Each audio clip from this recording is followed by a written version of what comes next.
এবার বিপিএল এ থাকছে না পরশুর বরিশাল। হ্যাঁ দর্শক, বাংলাদেশ প্রিমিয়ার লিগ বিপিএল এ ফ্র্যাঞ্চাইজিতে এবার থাকছে না পরশুর বরিশালের নাম।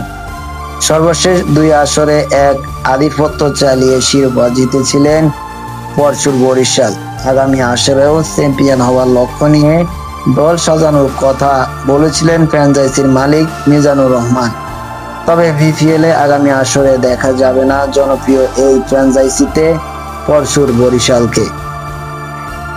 জানা যায়, আর্থিকতার কারণ দেখিয়ে নিজেদের নাম সরিয়ে নিয়েছেন পরশুর বরিশালের মালিক মিজানুর রহমান।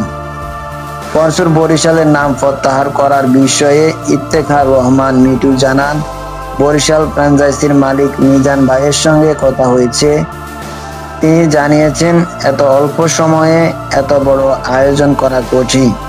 আমরা 28 তারিখ পর্যন্ত দেখব। এরপর যদি মিজান ভাই বিট না করে তাহলে আমাদের হাত পা বাঁধা। যদিও এখনো পর্যন্ত ফ্র্যাঞ্চাইজি নেওয়ার জন্য আনুষ্ঠানিকভাবে কেউই ফরম জমা দেননি, তবে 7-8টি কোম্পানি আগামী আসরে দল নিবে বলে বিসিবির সঙ্গে যোগাযোগ করেছেন। এবারে আসরে দল নিতে ফ্র্যাঞ্চাইজিগুলোকে 10 কোটি টাকা করে ব্যাংক গ্যারান্টি দিতে হবে।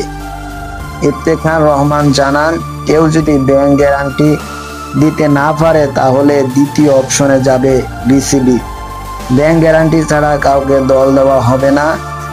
সব ঠিকঠাক থাকলে 17 নভেম্বর হবে ড্র এবং ডিসেম্বরের মাঝামাঝি সময়ে মাঠে গড়াবে দেশের ক্রিকেট সবচেয়ে বড় ফ্র্যাঞ্চাইজি টুর্নামেন্ট।